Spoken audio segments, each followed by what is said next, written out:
Burkina Faso, a land of resilience, revolution, and remarkable change.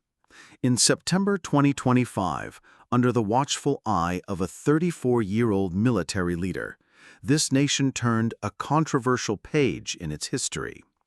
This is the story of Captain Ibrahim Traoré, once a UN peacekeeper, now a symbolic figurehead of anti-Western defiance. And his latest move? A law that criminalizes homosexuality, sending shockwaves across the country and beyond. In September 2022, Captain Ibrahim Traoré emerged at just 34 as Burkina Faso's transitional president, following a coup that deposed a short-lived junta.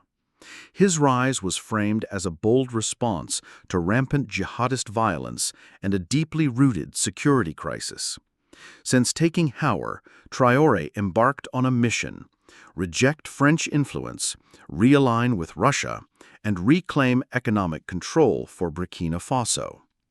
Under his rule, GDP rose from roughly $18 billion to over $22 billion. He launched gold refineries, nationalized mines, invested in local agriculture, and fostered a Pan-African alliance with Mali and Niger. Yet this rise came amid growing authoritarianism, extended junta rule, postponed elections, press repression, and mounting insurgent violence. On September 1, 2025, Burkina Faso made a jarring legal transformation. For the first time, homosexuality was criminalized, punishable by 2 to 5 years in prison, hefty fines, and even expulsion of non-nationals.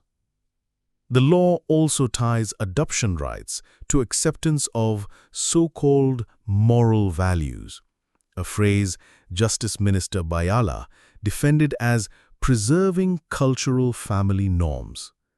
Within the queer community, fear and disbelief rippled through Ouagadougou's cafes and online networks. One young man, who calls himself Paul, confessed, "For my own safety, I have become much more distrustful. How will we go to health centers?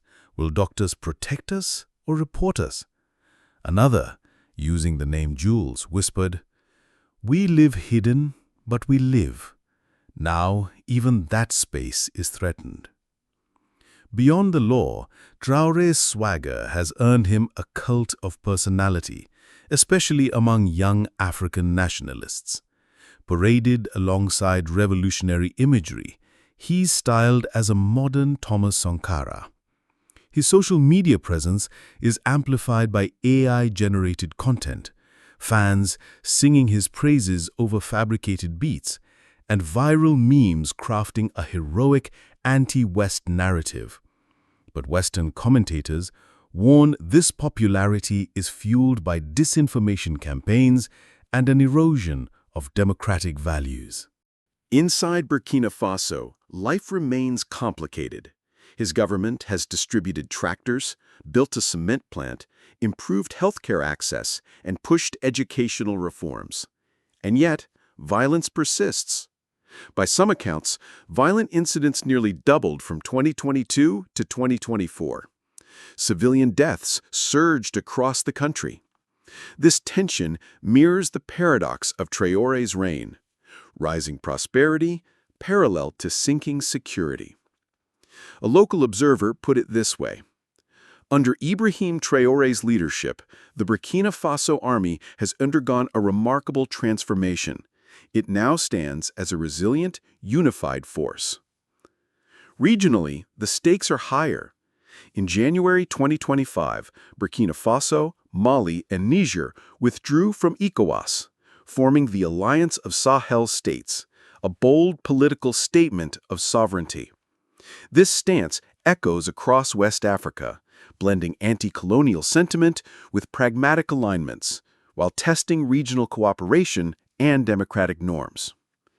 So what does the new anti-LGBTQ+ law reveal?